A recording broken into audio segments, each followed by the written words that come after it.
اعوذ باللہ من الشیطان الرجیم بسم اللہ الرحمن الرحیم رب اشرح لی صدری ویسر لی امری واحلل عقدۃ من لسانی یفقہوا قولی آمین یا رب العالمین اللہم صلی علی محمد وعلی آل محمد وبارک وسلم۔ السلام علیکم ورحمۃ اللہ وبرکاتہ۔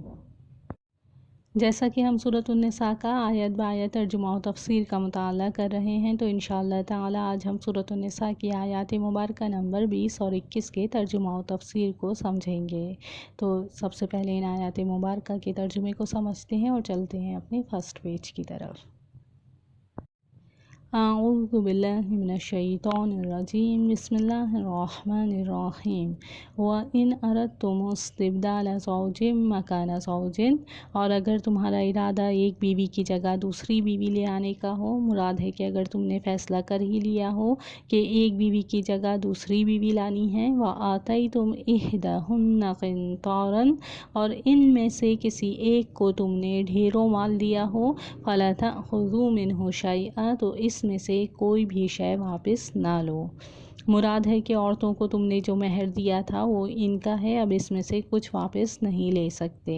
أَتَأْخُذُونَهُ بُهْتَانًا وَإِثْمًا مُّبِينًا، کیا تم اسے واپس لوگے بہتان لگا کر اور صریح گناہ کے مرتکب ہو کر؟ وَكَيْفَ تَأْخُذُونَهُ وَقَدْ أَفْضَىٰ بَعْضُكُمْ إِلَىٰ بَعْضٍ، اور تم اسے کیسے واپس لے سکتے ہو جبکہ تم ایک دوسرے کے ساتھ صحبت کر چکے ہو؟ مراد ہے کہ تم ان سے وہ مال کس طرح واپس لینا چاہتے ہو جبکہ تمہارے مابین دنیا کا انتہائی قریبی تعلق قائم ہو چکا ہے۔ وَأَخَذْنَ مِنْكُمْ مِيثَاقًا غَلِيظًا، اور وہ تم سے مضبوط قول و قرار لے چکی ہیں۔ یہ قول و قرار نکاح کے وقت ہوتا ہے جب مرد عورت کے مہر و نفقے کی پوری ذمہ داری لیتا ہے۔ تو اب ان آیات مبارکہ کے لفظی ترجمے کو دیکھ لیتے ہیں۔ سب سے پہلا ورڈ وَإِنْ، اور اگر، أَرَدْتُمُ، تم چاہو، استبدالہ، بدلنا، زوجن، ایک بیوی کا، مکان زوجن، ایک بیوی کی جگہ، وَآتَيْتُمْ، جبکہ تم نے دیا ہو، إِحْدَاهُنَّ، ان میں سے ایک کو، قِنْطَارًا، بہت سا مال، فَلَا تَأْخُذُوا، تو نہ تم واپس لو، مِنْهُ، اس میں سے، شَيْئًا، کچھ بھی۔ أَتَأْخُذُونَهُ، کیا تم اس لوگے سے، بہتاناً، بہتان باندھ کر، وَإِثْمًا مُّبِينًا، اور صریح گناہ سے، وَكَيْفَ، اور کیسے، تَأْخُذُونَهُ، تم لوگے اسے، وَقَدْ، جبکہ تحقیق، أَفْضَىٰ، ملاپ کر چکا ہے، بَعْضُكُمْ، ایک تمہارا، إِلَىٰ بَعْضٍ، دوسرے سے، وَأَخَذْنَا، اور ان عورتوں نے لیا ہے، مِنْكُمْ، تم سے، مِيثَاقًا، عہد، غَلِيظًا، پختہ۔ تو آئیے اب ایک سیکوینس میں ان آیات مبارکہ کے ترجمے کو دیکھ لیتے ہیں۔ اور اگر تمہارا ارادہ ایک بیوی کی جگہ دوسری بیوی لے آنے کا ہو اور ان میں سے کسی ایک کو تم نے ڈھیروں مال دیا ہو تو اس میں سے کوئی بھی شے واپس نہ لو۔ کیا تم اسے واپس لوگے بہتان لگا کر اور صریح گناہ کے مرتکب ہو کر؟ اور تم اسے کیسے واپس لے سکتے ہو جبکہ تم ایک دوسرے کے ساتھ صحبت کر چکے ہو اور وہ تم سے مضبوط قول و قرار لے چکی ہیں۔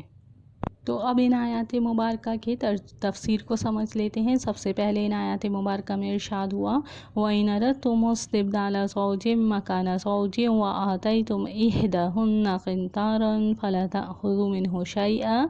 اور اگر تمہارا ارادہ ایک بیوی کی جگہ دوسری بیوی لے آنے کا ہو اور ان میں سے کسی ایک کو تم نے ڈھیروں مال دیا ہو تو اس میں سے کوئی بھی شے واپس نہ لو۔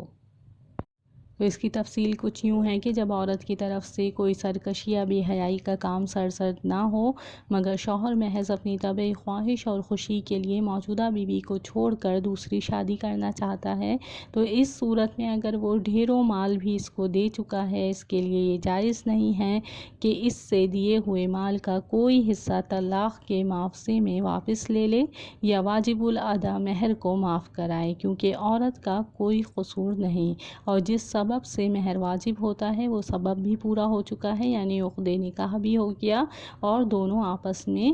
ایک دوسرے کے قریب بھی ہو چکے۔ تو اب دیا ہوا مال واپس لینے یا واجب الادا مہر کے معاف کرانے کا اس کو کوئی حق نہیں ہے۔ اس کے بعد اس رقم کی واپسی کے ظلم و گناہ ہونے کو 3 مرحلوں میں بیان فرمایا گیا۔ اول فرمایا اتخذونہ بہتانا و اثما مبینا، یعنی کیا تم یہ چاہتے ہو کہ بیوی پر زنا وغیرہ کے بہتان لگانے کا کھلا گناہ کر کر اپنا مال واپس لینے کا راستہ نکالو، یعنی جب یہ معلوم ہو چکا۔ اس سے پہلے والی آیت مبارکہ یعنی آیت مبارکہ نمبر 19 میں ہم پڑھ چکے ہیں کہ عورتوں کو گلو خلاصی کے لیے اپنا مہر واپس کرنے پر مجبور کرنا صرف اس صورت میں جائز ہے جب انہوں نے کھلی بے حیائی کا ارتکاب کیا ہو۔ اب اس آیت مبارکہ میں فرمایا جا رہا ہے کہ اگر تم ان سے مہر واپس کرنے کا مطالبہ کرو گے تو یہ تمہاری طرف سے ان پر بہتان باندھنے کے مرادف ہوگا کہ انہوں نے کھلی بے حیائی کا ارتکاب کیا ہے، کیونکہ ان کو مہر کی واپسی پر مجبور کرنا اس صورت کے سوا کسی حالت میں جائز نہیں ہے۔ بہرحال یہ ایک صورت تہمت اور بہتان کی ہے جس کا اسم مبین یعنی کھلا گناہ عظیم ہونا ظاہر ہے۔ دوسرا جملہ یہ ارشاد فرمایا گیا وَكَيْفَ تَأْخُذُونَهُ وَقَدْ أَفْضَىٰ بَعْضُكُمْ إِلَىٰ بَعْضٍ، یعنی اب تم اپنا مال ان سے کیسے واپس لے سکتے ہو جبکہ صرف عقد نکاح ہی نہیں بلکہ خلوت صحیحہ بھی ہو چکی ہے، کیونکہ اس صورت میں دیا ہوا مال اگر مہر کا ہے تو عورت اس کی پوری مستحق اور مالک ہو چکی ہے، اب اس کی واپسی کے کوئی معنی نہیں، اور اگر دیا ہوا مال ہدیے تحفے کا ہے تو بھی اب اس کی واپسی ممکن نہیں، کیونکہ میاں بیوی جو آپس میں ایک دوسرے کو ہبہ کریں اس کی واپسی نہ شرعاً جائز ہے اور نہ قانوناً نافذ کی جاتی ہے، غرض ازدواجی تعلق ہبہ کی واپسی سے بھی مانع ہے۔ اور اسی مضمون کو تیسرے جملے میں ارشاد فرمایا وَأَخَذْنَ مِنْكُمْ مِيثَاقًا غَلِيظًا، یعنی ان عورتوں نے تم سے پختہ اور مضبوط عہد لے لیا ہے، اس سے مراد عقد نکاح کا عہد ہے